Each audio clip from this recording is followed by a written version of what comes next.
Hi guys, welcome back to my channel. So again, this is James Bryant Matanga, your in-house senior sales manager at DMCA Homes. So right now guys, itutur ko kayo for the 2-bedroom model unit of the Valeron Tower. So ito yung model unit, ito yung unit layout niya. Then this is 56 square meter. So tara, pasok tayo. Ayan. So guys, ayan, pasok tayo. Okay. So guys, unahin na natin itong kitchen. So for the 2-bedroom na 56 square meter, ganito yung unit layout. Ganito yung magiging kitchen area ninyo guys. And upon turnover guys, meron ka ng granite countertop and top and under cabinet. Then kasama na itong stainless water sink.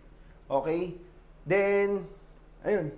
So for the tiles guys, ito, naka-ceramic tiles na siya sa turnover nyo. And for the walls, 3-coated paint naman yung walls niya. And every area guys, meron tayong fire sprinkler. Ayan, meron tayong fire sprinkler. Yung floor to ceiling natin guys is 2.7 meters height. Ayan.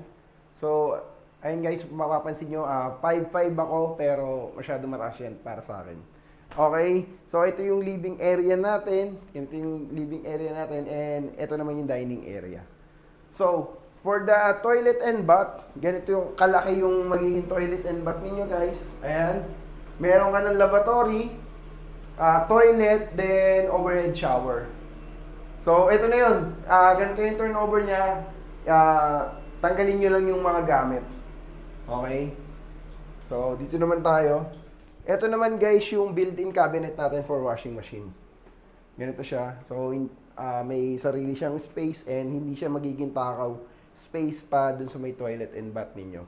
Okay? So, for the bedroom 1 guys, ganito yung flooring ng bedroom. Naka-vinyl siya. Then, meron tayong window sa balcony. Okay? Then, ito, may extra space tayo dito. Itong space na to guys is allotted for the built-in cabinet. So, walang kasamang cabinet, kayo na yung magpapagawa. So, dito tayo. For the master's bedroom guys, ganito siya kalaki. Ito na siya, okay? And itong master's bedroom guys, ito lang yung may access papunta sa balcony. So, security purposes na rin yun para dun sa mga anak natin na kailangan mo nang dumaan dun sa bedroom ng mga parents bago sila makapunta dito sa may balcony. So, ganito kalaki yung magiging balcony natin. Okay? So, pwede dito maglagay ng table and 2 chairs. Masarap ditong mag-coffee, breakfast, habang ine-enjoy nyo yung ganitong view. Okay? So, ayun guys, for the 2-bedroom model unit ng Valeron Tower. I also want to inform you guys na part ako ng Elite Club member ni DMCI Homes. So, being part of the Elite Club member guys, binibigyan kami ni DMCI ng 5 VIP slot na pwede naming ipagamit sa mga clients namin. So, kapag kayo yung naging client namin guys, kayo yung kauna-unahan na pwedeng mag-avail ng unit for the Valeron Tower at hindi nyo na kailangan pumila sa draw lots ng mga regular clients.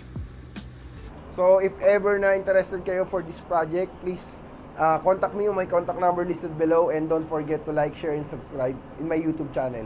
So, see you in my next vlog.